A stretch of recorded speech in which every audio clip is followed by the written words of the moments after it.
peeps, that's right, I played Destiny, unfortunately. But during this game's lifespan, I was only here for the launch, then fell asleep until Witch Queen, and then played catch up with all the other DLCs for a small fee of $150. Damn! If you haven't played Destiny at all, then you should know that the game isn't free despite hiding under that tag. You have been warned. So let's dive into the most recent DLC, Lightfall.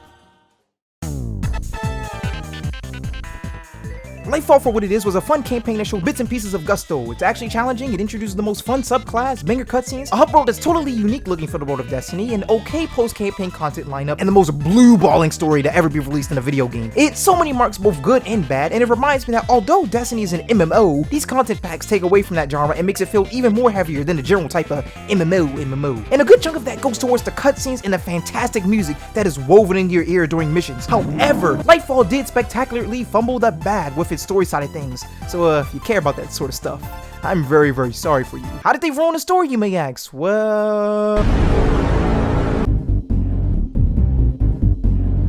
here is the butt part of the video. Okay, ready for this? Ready for this? Lightfall is filler. I will now show you the first cutscene in the DLC.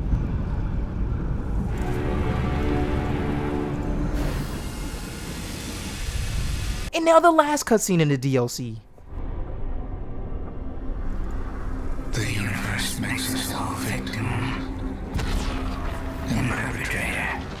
You see what I mean? Many people are upset that in the grand scheme of things, we basically got bait and switched. We don't fight the cool badass space deity, we fight its goons, and yet again we're back to the same enemy types of gerbils, robots, and phantom people. The campaign is shorter than Witch Queen, the other modes of Destiny are neglected, and people are calling the raid mid, and the raids are basically your content reward for beating the DLC. You're not supposed to mess those up, Bungie. So more on this whole story bait and switch thing. First off, there's another space MacGuffin in the mix, and that's severely underexplained. It's called the Veil this time, and the Witness witnessed it on Neptune while they rubbed up on our space orb. So we established that it's on Neptune, and now we're on Neptune, and the Veil should be with us and not the gerbils. So let's go secure the Veil. Too late, the gerbils already got it, and for some reason the Witness uses our ghost as a webcam, which now lets us know that the radio mass is needed to seal the Veil, and if that happens, say goodbye, universe. So let's go stop that. Boom, radio mass crushed. Okay, let's go get the Veil now. Psych, and Neptune's internet's under attack by robots. Oh, boo-hoo, better go take care of that first. Done, let's go secure the Veil. Nope, Strand train time. Okay, now let's go get the Veil. We finally make it to the Veil, and the radio mass is there. I thought we already blew it up.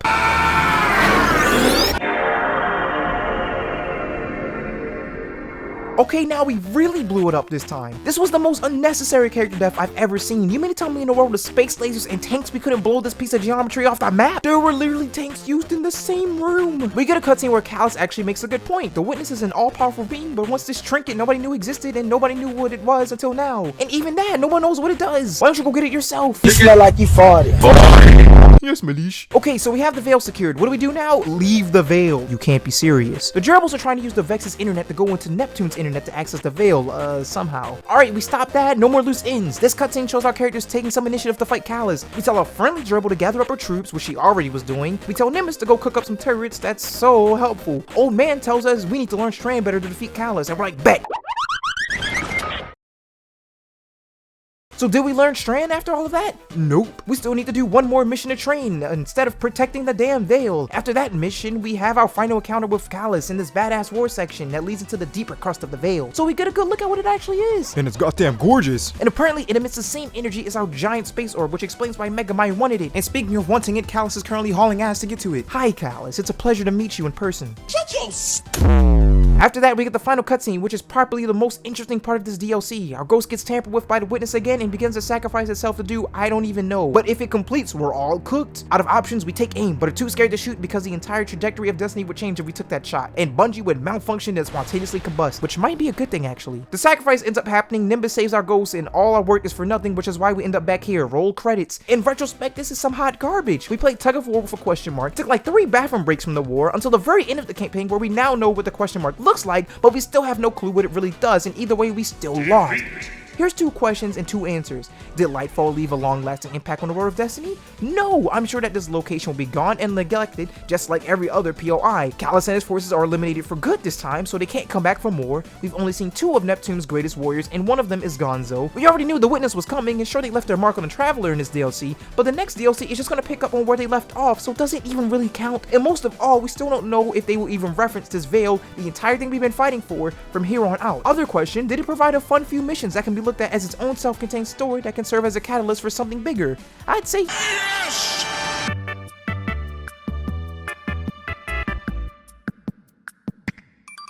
Don't get me wrong, the campaign of Lightfall was enjoyable. Every mission had a challenging boss fight with a unique mechanic to work around, and I especially had a blast during that time trial like Strand training mission. Also, there's back-to-back missions. There's no dumb padding where you need to go collect things around the map or anything. You just go in there and in there again, and then you're done. It's actually fun. I love that, and I prefer it to be this way from here on out. The Veil, although completely stupid, can be used in the next DLC, and we can see its importance in full glory, I hope. It's okay having a mystical unknown entity. That I love seeing all the little theories about what the Veil actually is, but my concern is that we are fighting for purple goop synth waste instead of worrying about the even bigger fish that's currently knuckle fucking us. You want to know something else? In the final mission, Callus was able to bash his way to the Veil quicker than us with a head start, and he already had the place on lockdown. He could have won in seconds, so you really gotta ask, what was the point of all of this if 1, the stakes kept feeling lower and lower, 2, the battle for victory was a short battle, and either way, 3, this was all for nothing because we lost. I'll tell you what the point of all of it was. Strand!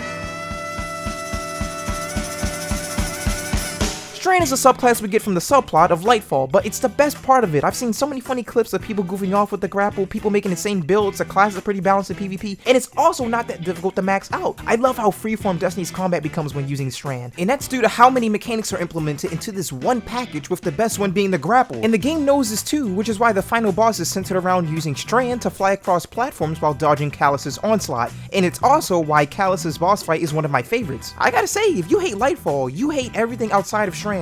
I want to reach out further and say that the Strand part of Lightfall's story could have been a more interesting plot than what we got. For those who don't know, Destiny's subliminal plot is about light versus dark, but in this DLC, the way we use Strand is about becoming more akin to the dark side of things and understanding your enemy. I'm a fan of this as it skews the line of light and dark more, and you have to ask yourself, what makes darkness dark if us light bearers are using it all willy-nilly? Which is sort of the plot of this DLC, but Lightfall could have taken it further. Imagine our character getting drawn more to darkness because of Strand, and we went to confront the witness or even Callus to ask questions what their true motives are, and we're like, dang, that's actually a good point, to which we become corrupted or something. This little green stuff has so much potential. It could have been a limousine ride into a much more grander story about understanding darkness instead of wasting our time with a gerbil. But the way Strand was handled in this DLC was fine as well. We're constantly training to get a handle of it. We never truly unlocked the subclass until we beat the DLC, which is awesome because we're progressing the story through natural gameplay. We aren't watching a training montage and instantly unlocking the ability. We are mission by mission watching our character adapt to the new power, which can be annoying at times, but I really liked it. But on the flip side, I would have liked to see it play more naturally into our character becoming more corrupted by darkness as we reach deeper into it.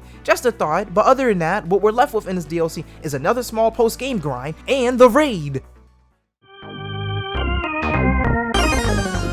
So unfortunately my file for the raid got corrupted and I can't show my own gameplay. What a treat, he's definitely not faking that he didn't do the raid. The raid is very beginner friendly, which in turn means that the main mechanic of the raid is at most handled by 4 people and the mechanic is just connecting dots. The planning part of the raid is my favorite encounter, and the final fight did feel like everyone needed to play their part in a useful way, but in reality you're only banking on a minimum of 3 people calling the shots. The buffer in between each encounter are interesting and the entire raid looks cool like an underwater atmosphere. Thumbs up. But that does mean that the raid can be boring for some who want to feel like they're actively doing something that engages with the core raid mechanic. Also, the boss fights can be completed pretty fast, which I'll say again, I like the raid being short and not mechanically complex, but I'm still well aware that when this raid is compared to others, it falls short on being the epic grand cooperative experience that requires a lot of preparation. This is why, even though I like Root of Nightmares, I still have to respectfully deem it to be mid. Now that's it, that's a Lightfall, a package that falls flat on its head for many, especially when compared to how well Witch Queen was. Dialing it back some, I did say this will be Destiny 2's best DLC. I was unfortunately wrong, but it's still a great time if you replace the script with Cars 2. Newcomers, do I recommend you get this DLC? Well, compared to Witch Queen, it's definitely shorter and the story sucks, but I think that the gameplay here is super rich in content there. I love the Strand and I love the missions itself. It was all fun, but yeah, you might get more bang from your buck from Witch Queen. And above all else, do I recommend you wait for a price drop? Realistically, you get more time out of Cookie Clicker, and that thing is $45 cheaper. Probably gonna hit that don't save changes again. Used to write a song a day. It's just that lately my perfection's in the way of me, and I can't make no changes to save me. Wish I could write more careless. Wish I could